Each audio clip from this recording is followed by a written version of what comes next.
Welcome to Moving Forward Talk with Diana. I am your host, Dr. Diana Clark. This platform is open to discuss various topics with the goal to motivate others to become proactive in shaping their future. Barriers don't win, we conquer them, we set goals, and we work tirelessly to achieve those goals. This week we have Marrissa Morris. Hi, Marrissa. Hello. And this is part two of a talk with our 2020 graduates or 2020 graduates. So, Marrissa, what was it like? You have been attending school from kindergarten. Yeah. And what was it like? Hold that question, Marrissa. Please share a little bit of your background with us first. Okay. So, like she said, my name's Marrissa. 18 years old. I grew up in a Jamaican household, so going to school really wasn't an option for me. But go to Lake Placid High School. I graduated from Lake Placid High School. Basically took a lot of honors classes growing up. But what was it like to go to school and do all that stuff? It was fun. I think for everyone, school is kind of like something that you just have to do. You kind of just like take advantage of at first until you get to high school and you kind of get to like being like upperclassmen, and you realize like, oh my gosh, like school is actually really important. Like I'm going to need this information. Yeah. But yeah. Did you want me to keep? No, I was asking you, so what was it like? Share that feeling of fulfillment you had when you realized, yes, I have successfully completed all the requirements for my high school graduation. And yes, I will be graduating. Oh, okay. It felt really good. Like I guess the word I could use is accomplished. I felt really accomplished and really like uplifted.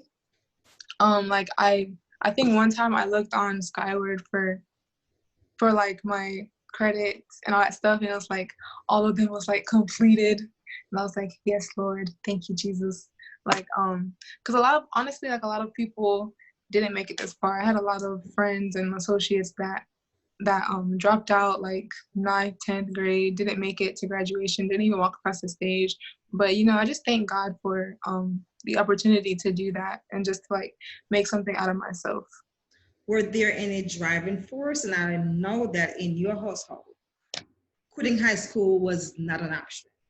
But right. Were there any other driving force that you just know there's absolutely no way that I'm not going to complete? Apart from satisfying your parents' desire. So personally, for me, I think a driving force, if I'm going to be completely honest, for me, like growing up, you know how they always say, oh, you're so bright, bright. They say that to everyone. Oh, she's such a bright girl. Oh, this and this and that. I think for me, it kind of like told me that that I was smart, I guess. Like it kind of like encouraged me to go to school and like do my best and like every time you do like good in the class and stuff and you like tell your parents, like people around you, they'll be like, oh my gosh, good job and all that stuff, or like they give you a little touch or something. But that was for me growing up, that was my driving force, just like being able to say like, hey, I did this, and hey, like I put my best foot forward in this subject, or hey, like I got a 6 on my writing exam, and like, and then like I think later in high school, my driving force was like, hey, like if I get a good education, I'm gonna get a lot of money one day. And I'm like, like getting a degree, like I think it was my junior year in high school. or like, yeah, junior year, Mm-hmm. late sophomore year. I think I realized that getting a degree, this is my life, because you look around and you see like all of these adults stressing about money, and all the bills are due, and like just everything, just stressing about money.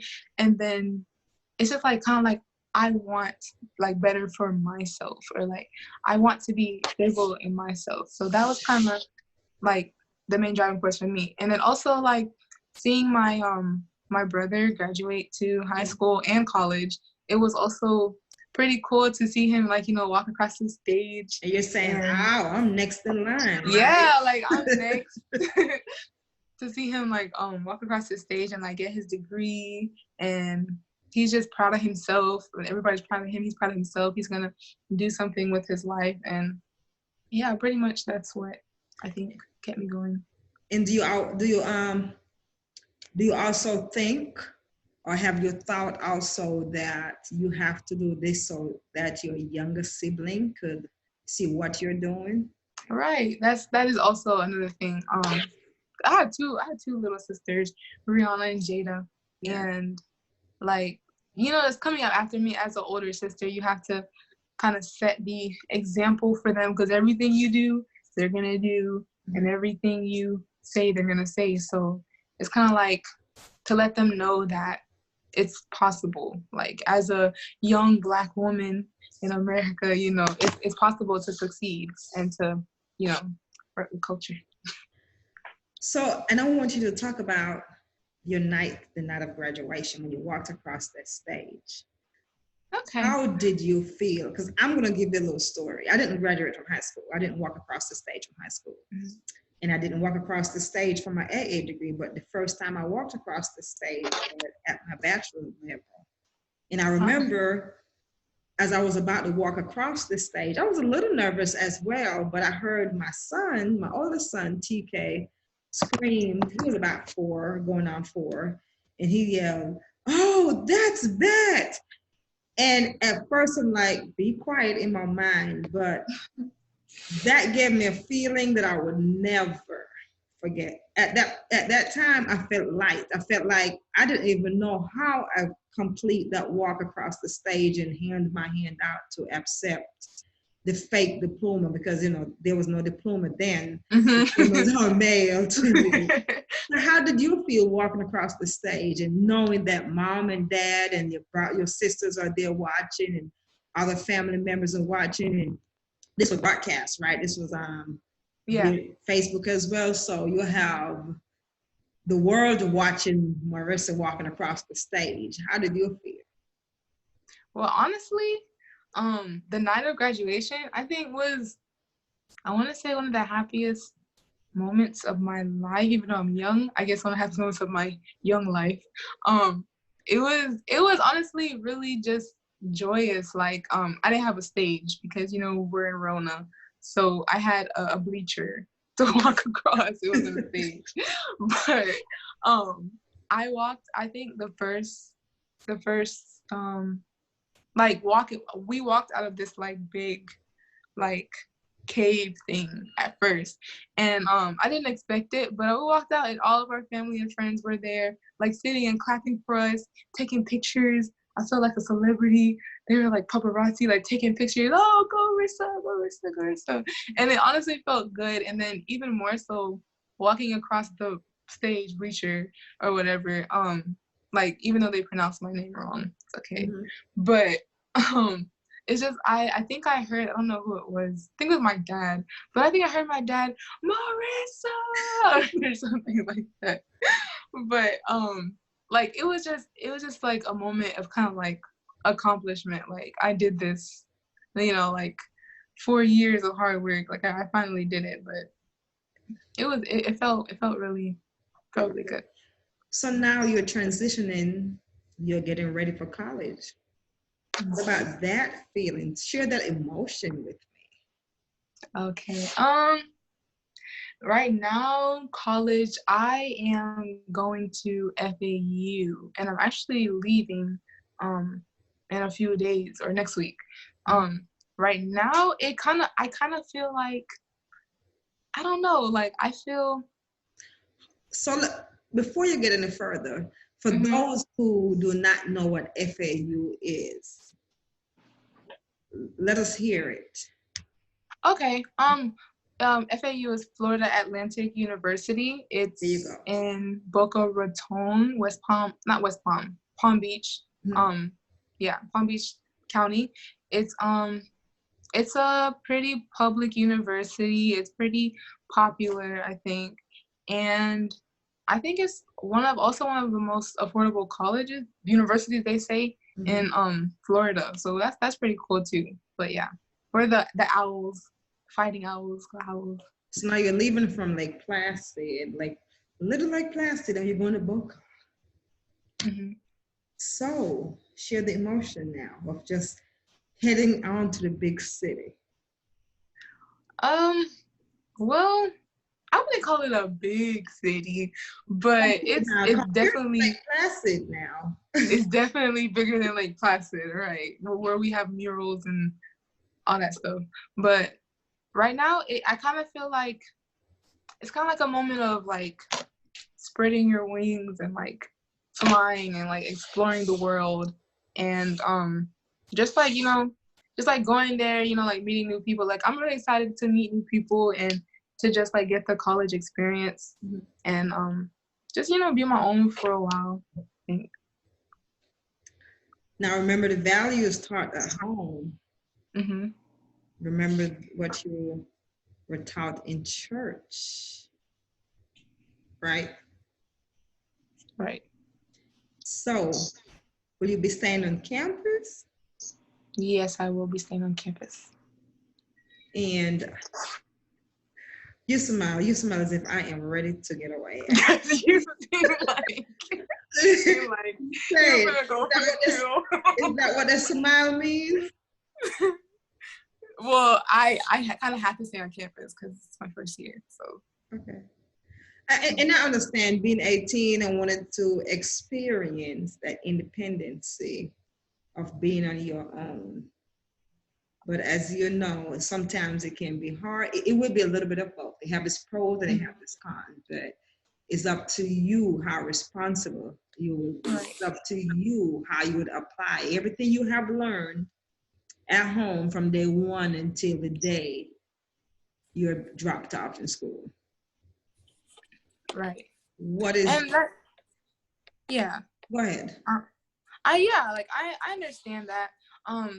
The other day, like my dad was saying to me, he was saying, everything I've taught you, everything, like washing the dishes, cleaning your room, everything is just for this moment so that you can go out on your own and do those things for yourself.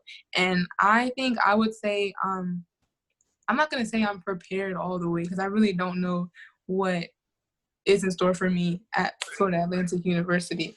But definitely, I know that one, I will stay with God, and two, I will remain who I am because I think a lot of people like go to college and they just kind of like lose themselves, or they say they find themselves, but they kind of lose themselves. You know what I mean? Yeah. So like, I think that's one of my biggest things right now is to make sure that my education, my grades are good, because I'm not gonna be paying no $4,000 just to get booty grades. Listen, so make sure on the report card, we want absolutely no D's. C's. Oh, no C's. Okay. And we're not really too much appreciative of the B's either, but we can tolerate the B. We can tolerate the B. We can tolerate it. We can tolerate a B, especially in your first year and you're trying to transition and you're trying to, adapt to the new surrounding and everything. So in your first, I actually got all A's for my first summer semester. So that's good. So for your first little semester, we can tolerate a C. We can tolerate a B, but the C's, no, ma'am. Okay. Well, I Because promise I'll try. I just think I've earned enough C's for myself and the entire universe. So I have done that. So we don't want you to, I don't want you to do it. I've earned your C some 20 years ago. Mm-hmm. And I don't know if you read my book when I talked about a C. Mm-hmm. And one semester I failed 3 classes and I passed 1 with a C. And that C to me, I believe that instructor at the time just gave me a C for coming because I showed up every day. Regardless of what I was going through, I showed up every day and I put a little effort in it. So I always believe he gave me a C for coming. So since then, I've told my kids the same thing. And, you know, I work with the juvenile population and, you know, mentor them. And same thing I'm saying. When I see your report card, when you bring your report card to me, I don't want to see a C. But at the same time, I do take into consideration, though, their capabilities. I do In the classroom. even those with what we'll call disability or limitation, I don't want them to use the limitation as a hook or as a crutch, not to try harder. Right. But no, Miss Marrissa, we know you are a student. Very smart. What was your GPA? 4 point? I think like a 3.6. 3.6. Right. We know you were very smart, right? And you will apply the same knowledge and work even harder in college. Right. Right. Absolutely correct. How do you plan on balancing though? Because you need to have a balance. How do you plan on balancing? Balancing like church and school. Balancing your life with school, yes. Because on it, to be all transparent, there is life outside of school. Right. Right. So how do you balance? Okay. Planning on balancing. I think with anything that has to do with school, the main thing is time management.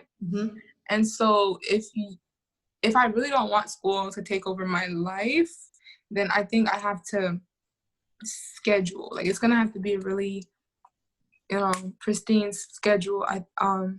Of course, God comes first at everything, but I plan on visiting, every couple of weeks and just, like not letting it get to me mentally and feeling like that's all that I'm doing, because it really could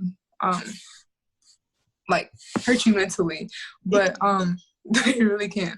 But yeah, that's just what I plan on doing. I just plan on, like say if I want to play, I'm a musician, I play the piano. So I want to play the piano, I'll schedule a day or two or a time specifically that I'll play the piano.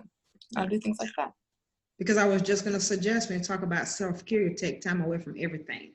You just something that you enjoy doing and just focus on that for at least, sometimes it's an hour.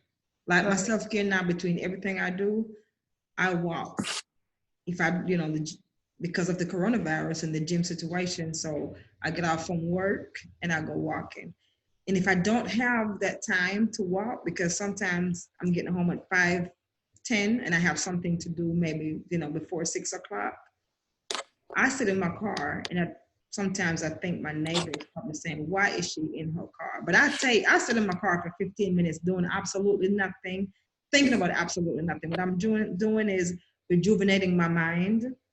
When I walk in my house and getting ready for the next task, because I teach online. So when I walk in my house to log on my computer to see what's going on, to get in my classroom, I want to be mentally prepared.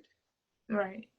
I don't want to be mentally drained, because if I'm mentally drained, when I see a student who, probably just not on the level that I think that student should be, then I really don't want to send an email to that student out of frustration. You understand what I'm saying? So, do your self-care. Right. That is very important. And I will leave 3 words with you. You probably have heard these 3 words. out of my mouth so many times. Strategic planning, please plan. Make sure you have a planner, because sometimes you're not there yet, but sometimes we tend to forget. The older we get, we tend to forget some things. So you make sure you have a planner. You make sure you utilize your resources. And you make sure that you're demonstrating your exercise resilience, because you have to be in that mind frame. And sometimes you're not using them in that particular order, but you have to be in that mind frame where I made my plans, I got my resources ready, and now I'm working on what I'm working on, and I'm using resilience. Something may happen, but you have to be able to get up as soon as you fall. So when you fall, you're not going back to planning. When you fall and you get up, you're going back to resilience, you're going back to your resources, and then again planning. Sometimes it might be resources first. And whatever you do, as you have said, don't lose faith in God. Right. And you should always remember why you are here. When I say here at college, never lose focus. You should always remember why, the reason why you are here. So you have Rihanna and you have Jada, and you have a lot of little children around you. When I say little children, I mean younger than you at church. So you're sitting, right now you're standing at the podium in front of everybody from 12th grade to kindergarten. What is your advice? What advice would you give to, especially those in high school? Okay. Well, the biggest thing I say to those in high school and even middle school, wherever you are in your education, don't take high school, especially high school, for a joke. Even though we all have to go, even though we all, I guess I would say, remember that even though you have friends, I think a lot of times in high school, we kind of let friends dictate what we do. Oh, are you taking this class? Oh, I'll take this class with you, or something like that. But I think, remember that everyone is going to go on their own path. Like, Susie B might be your best friend now, but Susie B might drop out to next year. Like, just like do what's best for you. Take honors. Don't be afraid of honors and AP classes, because those are what colleges are really gonna look at. And I say the biggest thing is just to look at your next step. Like after high school, you say you want to go to a certain college, look up what the criteria for that college is and do that. Like SATs are important, very important. SATs are very important. And just be your best self, and look, you're never too young to see what you want to do in life. You're never too young to see, because like you said, remember why you're there. Like remember that you're in school for a reason. Even though we all have to go to school, remember that you're in school for a reason. So basically I would say is to prepare for college. Really, if you're in high school, prepare for college. And if you're in middle school, prepare for high school. And if elementary school, prepare for middle school, and so on. Just look to the next step and prepare your best for that. Absolutely. Any final thoughts? You said any final thoughts? It's just something that you would like to express that I didn't ask. I think I think that's it. Yeah, just remember to prepare yourself, and like for the advice for younger classmen, remember to prepare yourself. Don't procrastinate.